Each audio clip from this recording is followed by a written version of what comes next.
केलेली आहे, काय त्यांनी म्हटलेलं आहे आणि तुम्ही उपचाराचा वगैरे आग्रह त्यांच्याकडे धरलेला आहे का? काय त्यांचा रिप्लाय आहे?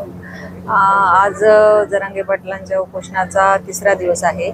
आमची टीम पहिल्या दिवसापासून इथे कार्यरत आहेत. मेडिकल ऑफिसर, तालुका आरोग्य अधिकारी इथल्या अंबड तालुक्यातले, त्याच्यानंतर आमचे CHO सगळी हेल्थ टीम इथे आहे. आणि त्यानंतर आज सकाळी त्यांचं जे चेकअप करण्यात आलेलं आहे त्याच्यामध्ये त्यांची BP जो होता तो 110/60 एवढा होता, थोडासा लोअर साईडलाच आहे. त्याच्यानंतर त्यांचं साखरेची तपासणी, रक्तातील साखरेची तपासणी करण्यात आलेली आहे. त्याच्यामध्ये ती 70 एवढ्या प्रमाण त्याच्या याच्यामध्ये आहे, म्हणजे ती पण थोडंसं कमी याच्यावरच आहे.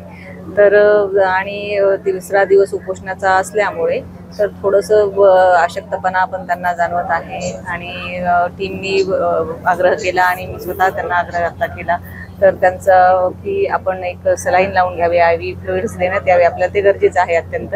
परंतु त्यांनी याच्या संदर्भात नकार दिलेला आहे.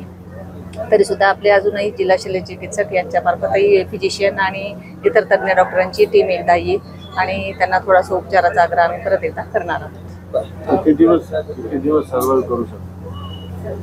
कसं आहे, उपोषणाच्या आजचा त्यांचा तिसरा दिवस आहे. याच्यामध्ये आपल्या प्रत्येकाच्या याच्यावर, बॉडीच्या याच्यावर असतात, क्षमतेवर गोष्टी असतात.